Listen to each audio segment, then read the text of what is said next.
so. Rack it up, I got a bit of the bank to make me a safe house. Shake it up, she got her hands on her knees and she bringing the cake out. Smoke it up, I got some gas, some packs, I'm up in the green. With the shifter now in, along with the rest of the drivetrain components with the exception of the axles, it's now time to go ahead and get those installed. That way we can start adding fluids and do final install on the rest of the turbo kit. So I'm pretty sure that Stavros is not going to be able to see the car, or not planning to come see the car, I should say, until it's ready for pickup. So I should be safe to go ahead and install the coilovers along with the axles right now. Fingers crossed that I've waited long enough and that he's not actually accidentally going to stumble upon that before it's ready. But as far as timing goes, it's time to get that all on the car now. So let's get that going.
So, as you can tell, I've now finished up pretty much assembling everything in the rear end, including the new suspension, and adjusting it.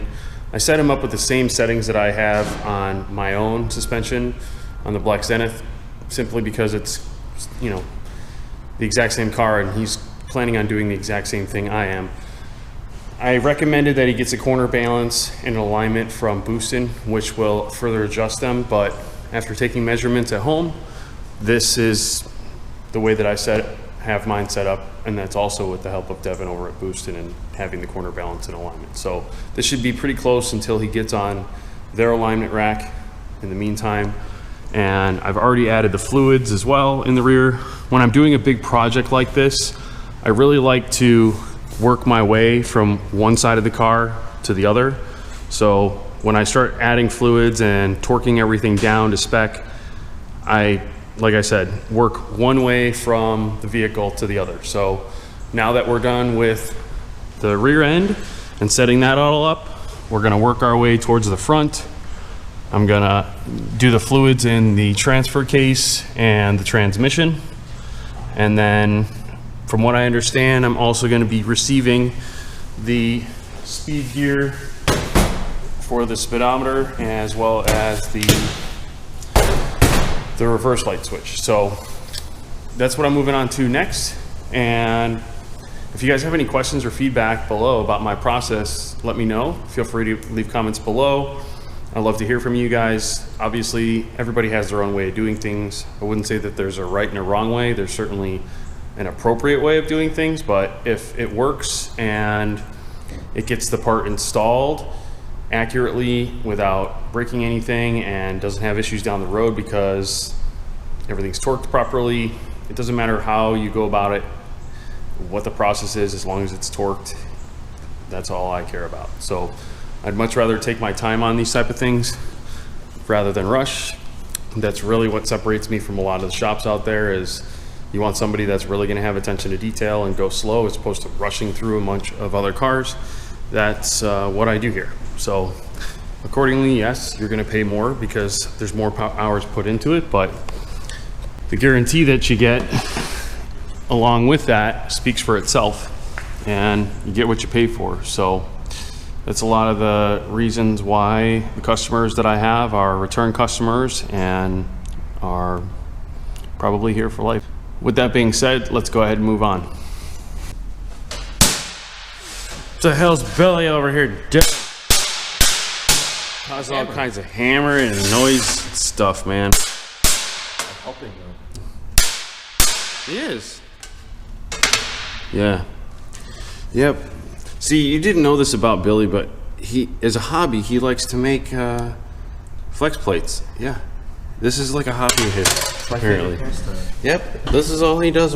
No, he doesn't do this for a hobby, obviously. If you didn't already know, in addition to making custom car parts and custom cars that look as good as they perform, we also work with a handful of brands that are dedicated to the performance industry and do private label work for them. So this is just a process that we're going through here, assembling flex plates, which are for Chevys. And one of the many levers here that move at Hochman Fabrication and Speed. So if you ever see Billy working on some flex plates or something like this in the background, that's typically what we're doing. The more you know. In case any of you are wondering, what is this piece that's underneath this that he's smacking? Well, this, my friends on the web of the YouTubes, is basically our jig that we made for making sure that this is centered in here. It's essentially the exact thickness, which is the midpoint on the assembly of these flex plates. And the manufacturer did send us a pretty complex jig, which we tried to use on them, but sometimes old school is the best school. And in this particular case, a simple piece of steel works better than a silly jig that would ultimately warp it in the long run. So yeah. So at this point, I've already gotten everything installed on the suspension. I went ahead and did the install on the front suspension as well, along with the axles. I didn't really cover too much of that just because it's a simple process that you guys already saw on the rear end.